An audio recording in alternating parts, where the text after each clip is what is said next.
Hello there.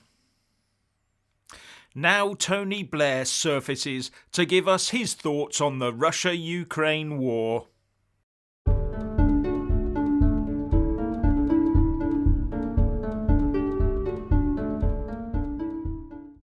Seems he can't bear to be out of the limelight, whether it's good or bad for him. I didn't actually think we'd see Tony Blair making pronouncements about the Russia-Ukraine conflict for obvious reasons, but he has.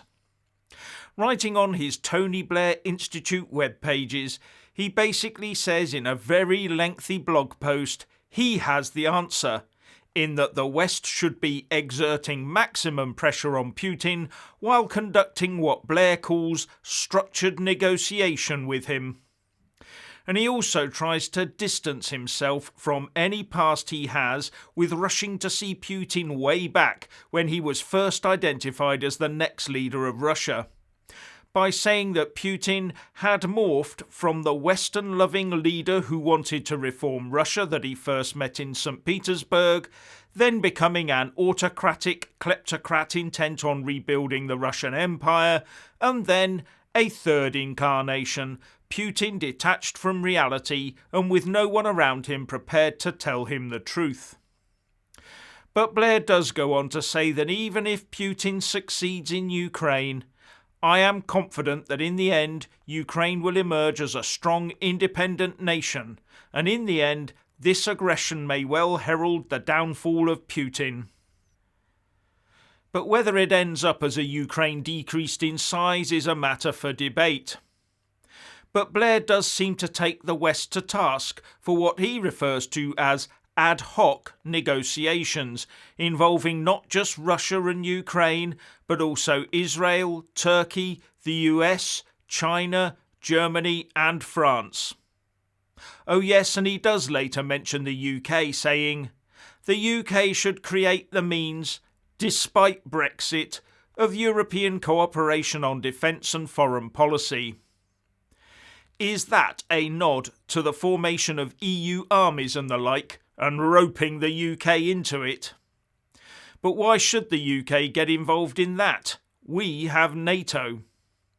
Anyway, as to ad hoc negotiations, here we have all these different nations sticking their oars in with their own views on the best way to stop the war for them, while Ukraine and its people are the ones taking the pounding. Each of those countries wants something different. Some want oil, some want gas, and some want food, and some, those nearest Russia, want ongoing security. And I bet they all want to see the back of those sanctions. But the only country other than Russia with its skin really in the game at the moment is Ukraine. And the Prime Ministers of Poland, the Czech Republic and Slovenia travelled to Ukraine yesterday to meet President Zelensky in the centre of a war zone. And apart from a few photos and video footage, I've heard of no actual benefit to that whole exercise.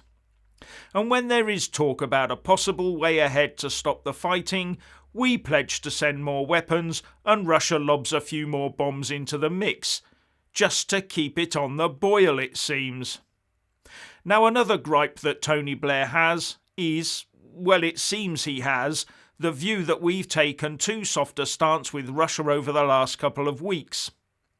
In his piece, he called it a strange tactic for us to use to rule out any form of military action against a massively nuclear-armed power. A nuclear-armed power that has plainly said it will use its nuclear stockpile if we get too involved. In fact, Blair said the US and UK committed armed forces to defeat Hitler and said, "We have not made that commitment in respect of Putin. Indeed, we have gone out of our way to eschew it. The fighting will be done by Ukrainians."